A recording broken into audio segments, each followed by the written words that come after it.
तो साथियों नमस्कार, स्वागत है एक बार फिर से हमारे चैनल पे। जैसा कि मैंने पहले भी वीडियो में बता रखा है कि जो टाटा मेमोरियल सेंटर का जो होमी भाभा कैंसर हॉस्पिटल है, जो रिसर्च सेंटर जो कि मुजफ्फरपुर में ओपन हुआ है, उसमें बहुत सारा वैकेंसीज जो है आ रहा है, जिसको लेकर के मैं भर्ती प्रक्रिया पे जो है लगातार अपडेट देते जा रहा हूं। तो आप लोग मिस नहीं कीजिएगा, ठीक है। और आप लोग भी लगे रहिएगा, क्योंकि हमारा भी ध्यान जो है मान लेते हैं अलग अलग वैकेंसी पे रहता है, बट मैं पूरी कोशिश करता हूं कि सारा वैकेंसी को कवरेट करने का, ठीक है। मैंने पूरा प्रोसेस बताया है कि कैसे उसको ऑब्जर्व करना है, कैसे चेक करना है ना।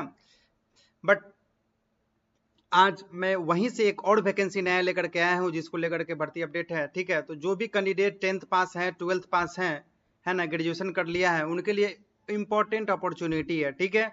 और ऑल इंडिया से जो है यहाँ पे अप्लाई कर सकते हैं, लेकिन बिहार के कैंडिडेट को ज़्यादा प्रेफरेंस जो है मैं अपने तरफ से कहूँगा कि क्योंकि सैलरी की अगर बात कही जाए तो लगभग जो है आपका 15 से 20 हज़ार के बीच में सैलरी है। तो अदर स्टेट के अगर आप आएंगे तो रहने खाने को जोड़ते उतरे जो है थोड़ा सा कम पड़ जाएगा, ठीक है। तो बिहार के कैंडिडेट ही इसमें ज़्यादा इंटरेस्ट दिखाएं, ठीक है। तो चलिए हम देख लेते हैं क्या कुछ अपॉर्चुनिटी है। यहाँ पे फर्स्ट पैराग्राफ में आप देख सकते होंगे पद जो है, जिसमें आपका फील्ड वर्क का पद है, पेशेंट असिस्टेंट का पद है, उसके बाद और भी पोस्ट है। सैलरी लगभग 20,000 पर मंथ आपको दिया जाएगा। तो आइए चलिए ऑफिशियल वेबसाइट पे आपको ले चलते हैं और देखते हैं। तो ये देखिए आपके सामने में 15 अप्रैल 2025 को वॉक इन इंटरव्यू के लिए जो है शेड्यूल किया गया है, और ये प्रोजेक्ट बेस्ड वैकेंसी है। देखिए यहाँ पे प्रोजेक्ट बेस्ड वैकेंसी है, ठीक है।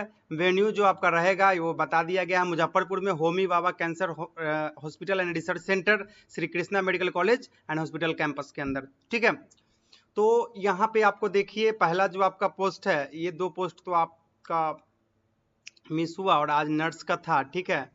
नर्स को लेकर के जो है, जिसमें जीएनएम बीएससी नर्सिंग और रजिस्टर्ड विथ आईएनसी एमएनसी अगर आपने कर रखा है जीएनएम का कोर्स, तो आप यहाँ पे एलिजिबल थे, जिसके टोटल पोस्ट 7 थी, है ना। क्योंकि आज का तो ये लास्ट ही डेट है और ये वीडियो आज ही अपलोड होगा, ठीक है।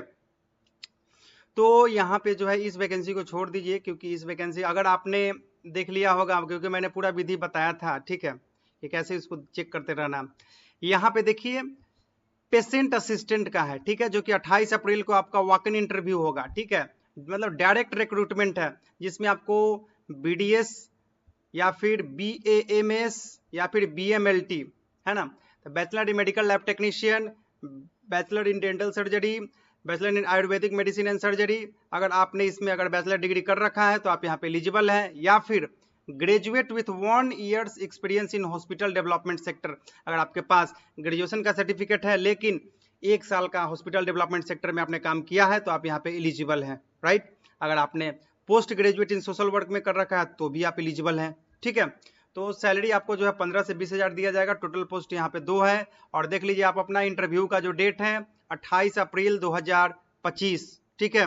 28 अप्रैल 2025 ये जो आपका प्रोजेक्ट रहेगा, आपका कैंसर स्क्रीनिंग प्रोजेक्ट, है ना, बिहार के 38 जिला में, ठीक है। जितने भी बिहार के 38 जिला में जो है उन्हीं के अंदर में जो है कैंसर से रिलेटेड जो है स्क्रीनिंग प्रोजेक्ट चल रहा है, जिसपे आपको काम करने का मौका मिलेगा। तो पेशेंट असिस्टेंट के रूप में आप बहाल होंगे। एज लिमिट आपका 40 ईयर्स तक लिया जाएगा, उसके बाद नहीं लिया जाएगा। डेट ऑफ इंटरव्यू यानी कि 28 अप्रैल 2025 को आपका 40 तक अगर आपका एज पुरता है तो आप वहां तक एलिजिबल हैं, उसके बाद आप एलिजिबल नहीं हो जाएंगे।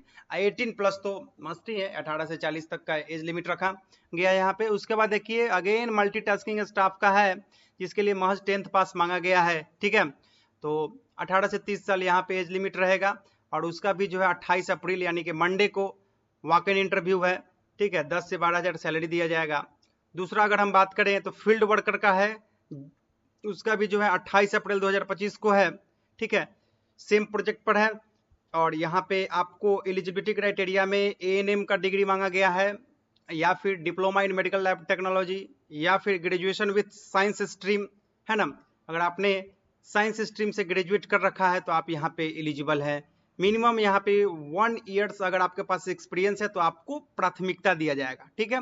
और 10 से 12 हज़ार यहाँ पे सैलरी है। नंबर ऑफ वैकेंसी 3 है, ठीक है।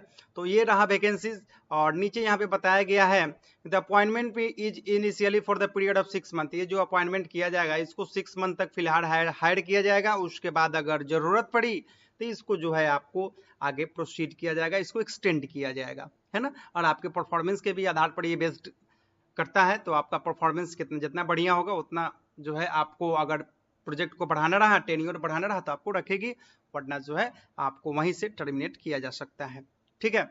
उसके बाद देखिए आपको इंटरव्यू डेट के दिन आप यहाँ पे देखिए क्या क्या चीज लेकर के जाना है। पर्सनल इंटरव्यू आपका होगा, द फर्दर नोट डेट जो है आपको यहाँ पे कहा गया है कि scrutiny of applications prior to initiation of recruitment process and will include document verification with original certificate regard the qualification and experience, है ना। तो जितने भी आपके ओरिजिनल डॉक्यूमेंट हैं, जितने भी आपके ओरिजिनल सर्टिफिकेट है, सारा डॉक्यूमेंट और सर्टिफिकेट लेकर के पहुंचना है। Candidate are advise to carry resume, एक रेज्यूम साथ में जरूर ले जाइएगा, है ना। ओरिजिनल एजुकेशन एक्सपीरियंस सर्टिफिकेट होना चाहिए, पैन कार्ड होना चाहिए, आधार कार्ड होना चाहिए, है ना। और 2 सेल्फ अटेस्टेड फोटोकॉपी जो है आपका होना चाहिए, है ना, Aadhaar card and 1 set of self attested copies, ठीक है। तो यहाँ पे यही बात कहा गया, candidate are home document verification is done, जैसे ही कैंडिडेट का डॉक्यूमेंट वेरिफिकेशन डन होगा will be allowed for the further recruitment process. तो पहले आपका डॉक्यूमेंट वेरीफाई ही होगा, जैसे ही वेरीफाई होगा ओके होगा, आप एलिजिबल अगर होंगे तो ही आपको आगे प्रोसीड किया जाएगा, वरना वहीं से आपको कह दिया जाएगा टाटा बाय बाय, ठीक है। तो ये रहा, है ना। और कोई भी अदर रिलेटेड क्वेरी के लिए आप यहाँ पे संपर्क कर सकते हैं, विभाग का नंबर दिया हुआ है, कॉन्टेक्ट नंबर भी है, ईमेल आईडी भी है, ठीक है।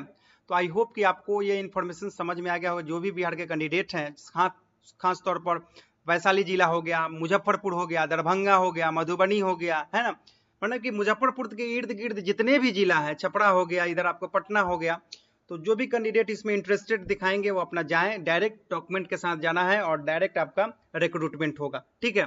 तो आई होप कि आपको ये वीडियो पसंद आया होगा, पसंद आया तो वीडियो को लाइक करें, शेयर करें, सब्सक्राइब करें दोस्तों के बीच, ताकि जो है ज़्यादा से ज़्यादा जल्द से जल्द ये जो है मैसेज पहुंच सके और आप प्रिपेयर होकर के इंटरव्यू के लिए तैयार रहें और उस स्टेट पर पहुंचे। एक बार मैं फिर से कह देना चाहता हूं कि इसके लिए जो है 28 अप्रैल दिन सोमवार को आपको समय दिया गया है, ठीक है।